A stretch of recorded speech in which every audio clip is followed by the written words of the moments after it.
Hello, I'm Roger Swain, and I'm here in Boston, Massachusetts at the Carter School's Sensory Outdoor Classroom. The Carter School is part of the Boston public school system, but its students are developmentally challenged with multiple handicaps.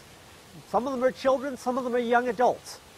I'm here today with David Barducci, the landscape architect of this wonderful garden, and he's going to show me around.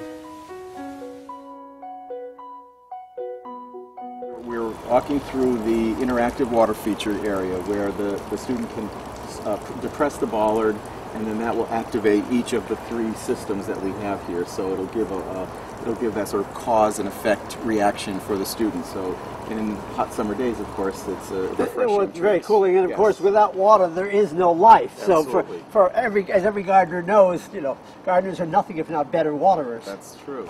And if you can see on the edge here, we've got this whole sort of serpentine shape edged with blue glass pieces, so that will emphasize this sort of flow. And then we've planted multiple blooming periods of different blue perennial. And another arch of water. Right, and here's the bollard that would depress that, and then that sends the jet of water over. So even students in a wheelchair can reach out and touch this, and this is the switch for the fountain. Splendid collection of ornamental grasses. Yes. And I can imagine just reaching out and touching the various seed heads is quite wonderful. And another one of these switches on a post, you press down and it activates. It will activate that.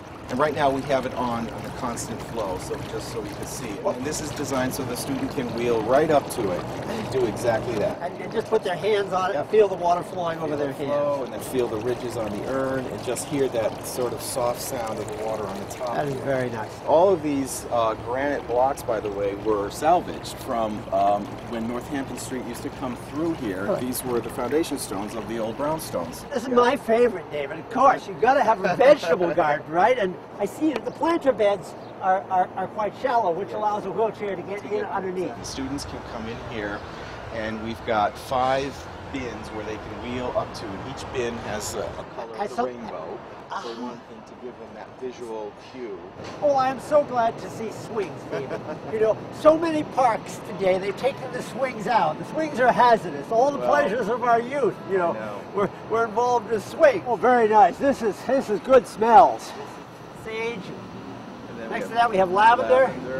And thyme. And it looks like they slipped a little. That looks like a little basil. Little basil got tucked in here, and then we have the. And do I imagine that the teachers pick this? Oh yes, they encourage it. They'll bring it right and then bring it up to the noses of the students. Yeah. So I want to show you now the area right in the center of the garden, and it's just a simple lawn panel. We actually call this Rogers Park after Roger Mazer, who was the original principal who had the concept for this whole sensory garden. Literally the outdoor classroom. We have these 3 pergola structures in a circular form that are right outside of the classrooms in the building itself, with the doors so they can come right out in the warmer days. And we also wanted to minimize the obstructions of the posts, so we designed the structure such that we were able to have only 3 posts instead of the typical 4 that would tend to crowd it. So it gives a lot more freedom. Well, this sweet autumn clematis is such a aggressive grower that, you could cut it back to the ground and it will still make 20 feet of growth, and it'll cover this entire pergola with a wonderful shade.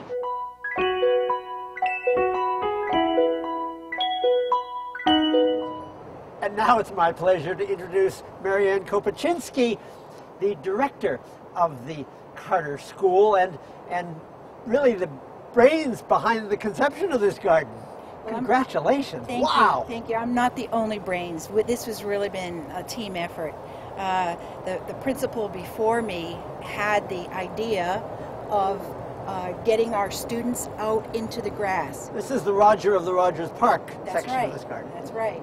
In my career, I have seen a lot of gardens, and this is one of the more memorable ones, let me tell you. Horticultural therapy Yes. is a powerful tool, but it's a relatively new one. And I was telling David, you can't have life without water, but we as humans can't live without plants. And it's one thing to see it on paper, it's another thing to see it on the ground, and it has come out magnificently. It is grand.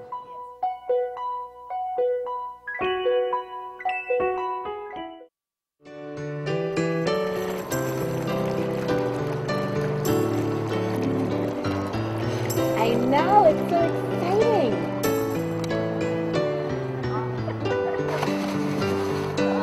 Mom.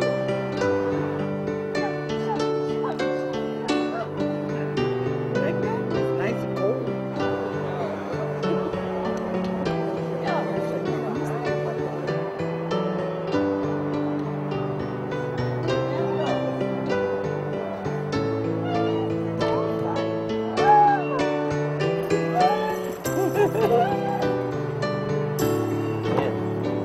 Inside.